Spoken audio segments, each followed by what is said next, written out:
The moment Tom casually swung his arm, a cold liquid started flowing down my head. It took me a moment to realize I had been doused with beer. A worthless human being. Hurry up and make dinner. Tom's words left me dumbfounded. Oh, you can't make anything decent with that body of yours, he said with a sneer. My fists trembled with anger.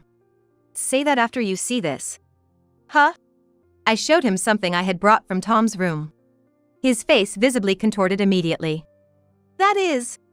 Don't pretend you don't know, I retorted. I couldn't forgive Tom for what he had done. My name is Nancy. I'm 38 years old this year. My husband, Tom, is the same age and we were classmates in college. Though we only started dating 3 years ago. After graduation, we had completely different careers and had lost touch. At that time, I was settled in my career and was thinking about starting to look for a partner. It was then that a college friend introduced me to Tom. We often went to see movies together and talked about all sorts of things. Those times were so enjoyable that we naturally started dating. Tom, being the youngest, looked a bit younger than his age, which I found endearing. And then we got married. I had been living peaceful days, but there was one thing that troubled me. Tom was bad at tidying up and had a habit of hoarding everything. Every time he made a mess, I ended up cleaning it up. Tom would say my bad as the clutter grew again. Just like a little child. Despite this, Tom didn't have any other issues and his kind nature remained unchanged. I think I was happy, even though I always complained about him not tidying up properly. Eventually, we were able to own a small home. My family, who are in the real estate business, happened to own a house and gave it to us at a bargain price. Maybe it's time for kids. Do you want a boy or a girl? We would have such peaceful conversations. It seems like a distant memory now. Everything was going smoothly, unquestionably. Until that day. One day, Tom insisted on seeing a movie that he really wanted to watch. Going to movies was a hobby we both shared even after getting married. It was common for us to go see a movie together. Normally, I would have agreed immediately, but they say a storm is coming this afternoon. I looked outside the window. The sky was already filled with gray clouds. But today is the last day it's showing. It's our last chance. Well, after hesitating, I decided to go see the movie. Little did I know, this decision would change my life forever. The movie was wonderful. I was glad we went to see it, but the problem was what happened afterward. The moment we stepped out of the cinema, we were hit by heavy rain and strong winds. We hurried to the taxi stand near the station. As we quickly walked down the street lined with buildings, suddenly, a sharp sound came from above. Right from above. Looking up, I saw a sign mounted on top of the building that was being peeled off by the wind. And it was about to fall. Watch out! In a split second, I pushed Tom away. The next moment, a tremendous noise erupted and I lost consciousness. When I woke up, I was in the hospital. Apparently, I had been hit by that sign and was injured. I could see the faces of Tom, looking grave, and the nurses and doctors.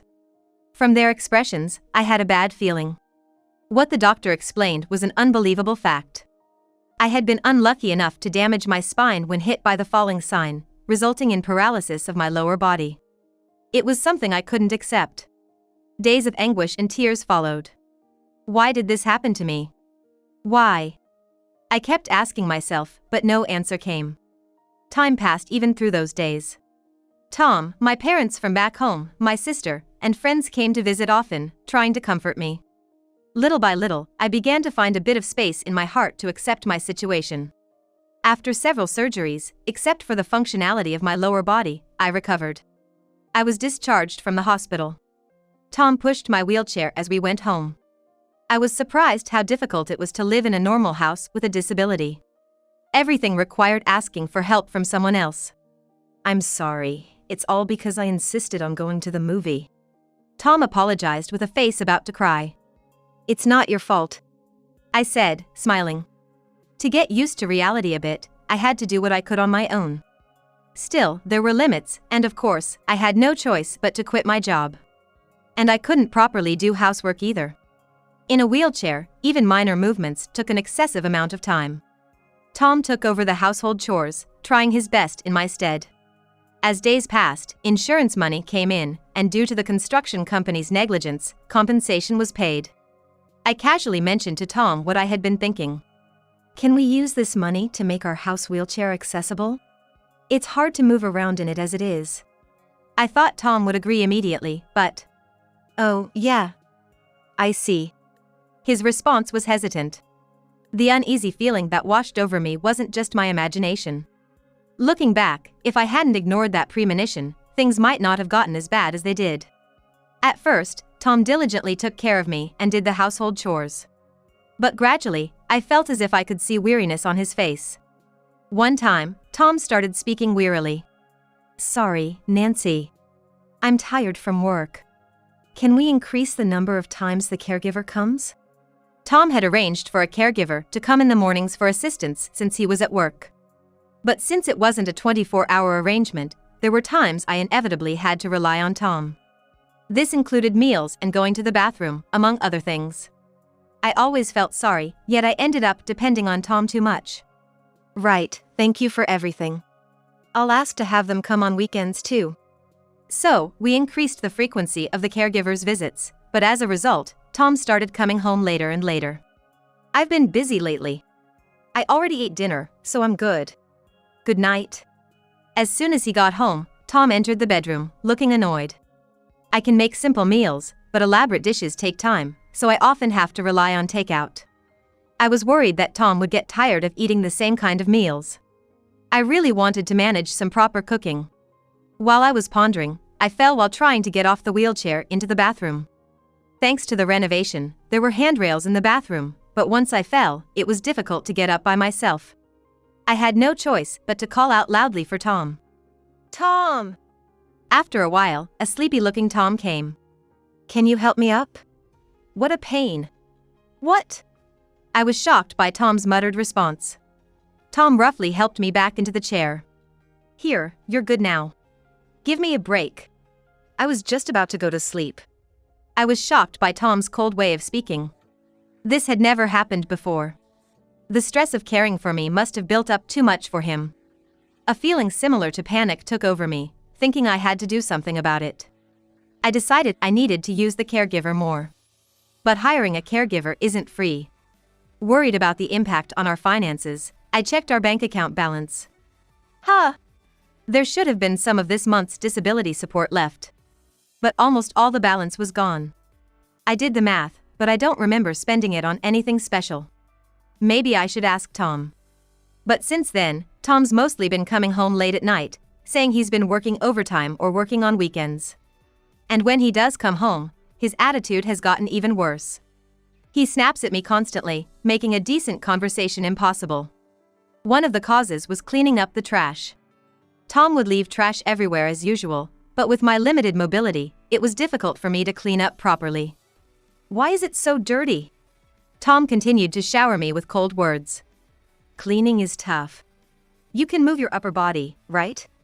Living with someone disabled just adds to the workload, it's really tiring. That's why I hate coming home. His harsh words left me speechless. The trash was his mess, to begin with. He used to help clean up, but my body doesn't move as it used to. Shouldn't it be natural for him to do it himself? Feeling frustrated, Tom quickly left the house. I sighed, looking at the messy house.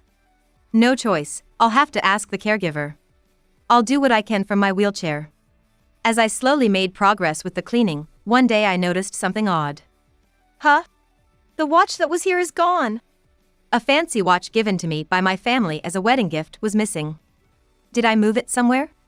No, I don't remember doing so. Looking closer, I realized several valuable items were missing. A necklace given to me by my sister for my birthday, a painting I splurged on, and other expensive items. What's going on? With my limited mobility and the daily struggle, I hadn't noticed until now. I tried to search for them with my limited mobility, but they were nowhere to be found. After exhausting all other places, only Tom's room was left. I had a bad feeling. When I opened the door to his room, it was, as expected, filled with trash. A quick search revealed none of the missing items were in his room. Maybe it's just my imagination. As I was about to return to the living room, a piece of paper thrown carelessly on the floor caught my eye. Looking around, there were more scattered about. Perhaps movie ticket stubs? Tom has a habit of not being able to throw them away. But that wasn't it. Picking them up, I was speechless. This is... Late at night, the front door was opened roughly. Tom had come back. Seeing Tom appear in the living room, I was shocked. He was holding a can of beer, his face flushed red. He seemed quite drunk, the smell of alcohol hitting my nose. Wait, were you drinking while walking? What are you doing? Before I could finish my sentence, Tom quickly swung his arm. At that moment, a cold liquid started flowing down my head. It took me a moment to realize I had been doused with beer. A slow, defective human being. Hurry up and make dinner. Tom's words left me dumbfounded. You can't make anything decent with that body of yours. Well, I'm in a bad mood right now, tired from work and then thinking about having to take care of you today. I just can't deal without drinking. Tom continued to hurl abuse as he sat down. We're out of money because you quit your job. Disability support? It's not even that much anyway. Even though he was drunk, it was unbelievable. My fists trembled with anger. Say that after you see this? Huh? I showed him a large number of losing betting tickets I found in Tom's room. Immediately, Tom's face contorted. That is... Tom had gotten back into gambling. The reason he hadn't been coming home was probably because of that. Actually, before meeting me, Tom was obsessed with gambling, and I had cautioned him about it. I suggested movie watching as a hobby we could do together, and since then, he hardly ever gambled. But since I started using a wheelchair, he said he didn't want to walk outside with me and stopped going to movies with me. Instead, his gambling habit seems to have returned. I looked at Tom with contempt. You probably lost again today, and you're drinking to soothe your frustration, aren't you? You barely take care of me and then blame others. Ugh. Struck a nerve, Tom faltered. That's not all, is it? I confronted him with a pawn shop receipt. You've been selling my things without permission, haven't you? Oh. Yes, Tom must have been desperate for money due to gambling, so he had been pawning my belongings. That's why things were missing. Did you think I wouldn't notice because I can hardly move around the house? Between the betting tickets and the receipts, you're terrible at throwing things away. All the evidence is still here. I glared at Tom as I spoke. How much have you wasted on gambling, aren't you ashamed? Finally, Tom showed his true colors. Shut up. We got a hefty sum from the accident compensation, didn't we? I was planning to pour all that money into the casino. But you had to use it for home renovations. I got frustrated because my plans were ruined, so I sold your stuff for money, and when that wasn't enough, I even used your money. What? I was astonished by Tom's brazen admission. That's why my money was dwindling. He claimed to be stressed from caregiving, but selling my belongings and even dipping into my savings was indefensible. What are you saying? That's unimaginable for a human being. I can't do this with you, Tom. That's my line. After saying his piece, Tom retreated to the bedroom. I decided to think about what to do next alone. Divorce seemed the only option. To smooth the process, I'd have to ask my family for help. The sooner, the better. The next morning, I immediately contacted my sister, Emily.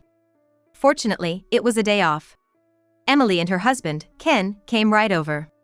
By the time they arrived, Tom was gone, but at this point, I didn't care. I explained the situation to them. I had no idea Tom was such a terrible person. Emily's face twisted in anger as she listened to my story. She's always been a kind sister, supporting me through everything. Even after we both got married, our families continued to interact closely. I didn't know things had gotten that bad. I thought you two were getting along well, especially after the accident. Ken, with a serious expression, murmured. Sorry for the suddenness. I didn't want to worry everyone, so I kept quiet. But I can't take it anymore.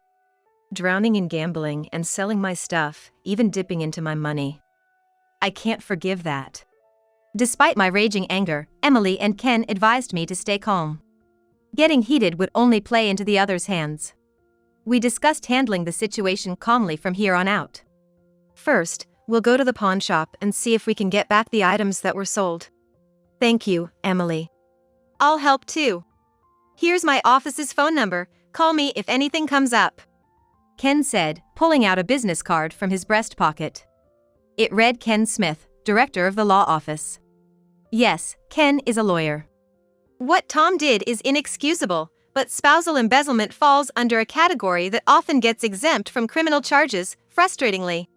So, as it stands, we can't do much. However, if the divorce talks don't progress smoothly, I can offer support. That's tough, not being able to legally reclaim the money, but we'll think of something else. Thank you, Ken. I said, grateful for their support. Having people willing to help really does change how you feel about the situation. I decided to hand over the divorce papers to Tom the next time he showed up. It takes courage to face being alone with my disability, but I refused to be belittled and have my money taken away any longer. I was anxious. But I had reliable family members and a home of my own.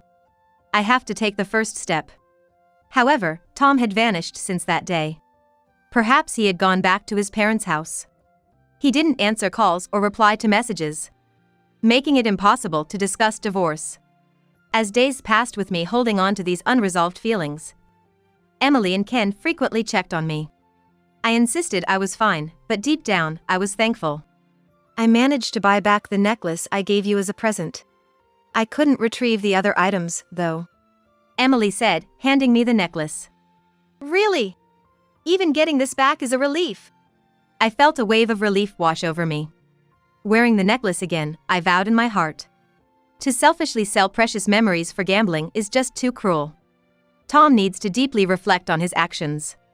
One day, not long after, both Emily and Ken were visiting, discussing the stalled divorce and the possibility of taking it to court, when suddenly, Tom barged in with his parents in tow. It's been a while, Nancy. I have something to talk about. Surprisingly, he brought my in-laws with him. Though we hadn't interacted much since our wedding, Tom's parents had always doted on him. I had a bad feeling about this. Emily and Ken instinctively stood in front of me. Let's not stand around, have a seat, Tom. Emily suggested, guiding us to sit in the living room. To cut to the chase, I want a divorce and am asking for your money. What? I was taken aback by his sudden demand. Then, his mother interjected. Since your disability, Tom has been living a caregiver's life, right? So, he had no choice but to gamble for stress relief. In a way, he's been mentally suffering because of the caregiving. So, we were wondering if you could pay him. We were dumbfounded by such absurd reasoning. In reality, we were the ones who should be asking for money. I never thought Tom's parents, whom I considered to be blindly doting, could be this terrible. Truly, the apple doesn't fall far from the tree. I'm sorry, but that argument won't hold. Ken immediately intervened. Tom, with a defiant look, retorted. Ken, this is a matter between my wife and me. Can we keep outsiders out of it? I'm not an outsider. Nancy is my client. What? Oh. Tom seemed to remember then that Ken was a lawyer. Oops. His realization came too late. I had already consulted Ken about the divorce, and the retainer was paid. Ken's involvement wasn't just a familial courtesy but a professional engagement. Well, if this continues, we'll be heading to divorce mediation. Judges typically consider the standard market rates, and such unreasonable demands are unlikely to be approved. Moreover, you've unlawfully sold Nancy's belongings and misused the funds, which can be proven with receipts. You realize this looks extremely bad in the eyes of a judge, right? Ken explained calmly, leaving Tom at a loss for words. Things moved quickly from there. Tom, grumbling complaints, nevertheless signed the divorce papers. I was surprised when he started talking about money, but it turned out Tom wanted the divorce as well. Once that was decided, things moved quickly. Fine, this is what you want, right? With those parting words, Tom made to leave our house. But I had something I needed to say and stopped him. Wait, Tom. It's not just about the money. You've made so many derogatory comments about my disability. I can't just let that go. Will you take them back? Yeah, my bad. Tom threw the insincere apology my way and quickly left with his parents. Right after that, Emily opened up. Wow, his attitude is just the worst. It's so obvious he's just paying lip service. It can't be helped. Now that the papers are signed, the divorce will proceed. I feel relieved it's over. I thanked Emily and Ken once more. I thought I'd have no more dealings with Tom. But a while later, one day, my phone rang and I hurriedly picked it up. Hello? Nancy. It's me. Tom? What do you want now? I was on guard, wondering why he would call after all this time. Tom began speaking weakly. I've had an accident. What he told me next was shocking. Apparently, Tom had been involved in a traffic accident since we last spoke. Fortunately, he survived, but the injuries from the accident left him paralyzed from the neck down. His parents, who had doted on him so much, couldn't handle the caregiving and had placed Tom in a facility. Having found himself in such a situation, Tom finally understood the terrible things he had done to me and tearfully apologized. I never realized how hard it was. I'm truly sorry for everything. I didn't think about you at all. I'll repay the money I stole, bit by bit, from my disability support. Tom. I was surprised to hear Tom speak so humbly. Only after experiencing such a fate did he seem to understand how arrogant he had been. Tom's words weren't like the half-hearted apologies before, they came from a place of genuine regret. While I had longed for a heartfelt apology, fate's irony in bringing it about this way was bitter. Life is full of unexpected events. Overcoming such adversities, I suppose, is also a necessary part of life. After talking to Tom for a while, I quietly ended the call. Years have passed since then. I still live in this house. The barrier-free renovations have made it comfortable to live in, and I've gradually adapted to living alone. My sister and her husband will soon be moving nearby due to a job transfer, which is reassuring. And there's been good news. I was contacted by my former workplace. With the progression of remote work, they offered me a job I could do from home. While the salary is a bit lower than before, combined with my disability support, it makes for a decent income. And another thing. My hobby of movie watching paid off. While it's difficult to visit cinemas in a wheelchair, recent streaming services have made it possible to enjoy movies from home. I've been diligently writing reviews on my blog, which caught the attention of a publishing house, leading to a book deal. I was overjoyed. After becoming disabled, my life changed drastically, and I had despaired over my misfortune. But not all experiences have been bad. I'm glad I didn't give up and kept trying, even just a little at a time. Yes, with a bit of ingenuity and courage, even someone with a disability like me can find things they can do. Never giving up hope is essential. With this in mind, I vow to continue living positively.